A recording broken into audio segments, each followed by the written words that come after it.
Nuova legge elettorale. La nuova norma calda ancora di approvazione in Consiglio regionale rischia di diventare il nuovo fertile terreno di scontro tra i due candidati alla poltrona di presidente della Regione Veneto, Moretti-Zaia.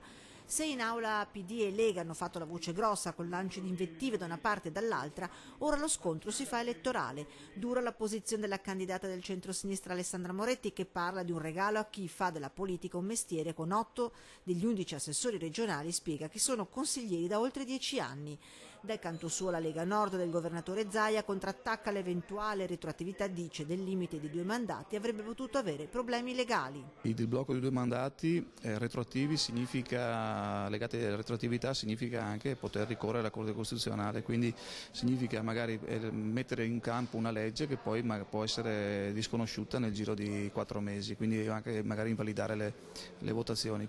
Comunque la si voglia vedere, di fatto la bocciatura dell'emendamento Padrini in Consiglio regionale, che poneva la questione della retroattività del limite di 2 mandati, di fatto salva dall'oblio elettorale 27 amministratori uscenti. Improvvisamente ci sarebbe stato lo spolvero, quindi forse qualcuno godeva, difatti c'è stato qualche collega della Lega che ha fatto un intervento diverso da quello di Caner e ha detto sì turnover, ma alcuni sempre fissi e turnano solo gli altri 50%. Legge elettorale che entra in vigore da quest'anno, ma i cui effetti si potranno vedere solo nel 2025 con lo scadere dei primi 2 mandati. I partiti in questo momento, l'ho detto molto ai miei colleghi, non sono in grado di autoriformarsi, però ci volevano 31 voti e quindi diciamo che la conservazione ha superato i limiti del buonsenso. Nella bagarre generale salta anche la norma sulla doppia differenza di genere, un'umiliazione ancora una volta, afferma Alessandra Moretti, per le donne venete che in Consiglio regionale sono solo 2 su 58 maschi.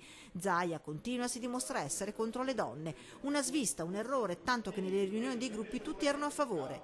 Siamo rimasti tutti un pochino, devo dire, sorpresi di come sia potuto uscire un risultato del genere per pochissimo poi. La Lega non si dispera, la legge regionale veneta è comunque tra le più garantiste.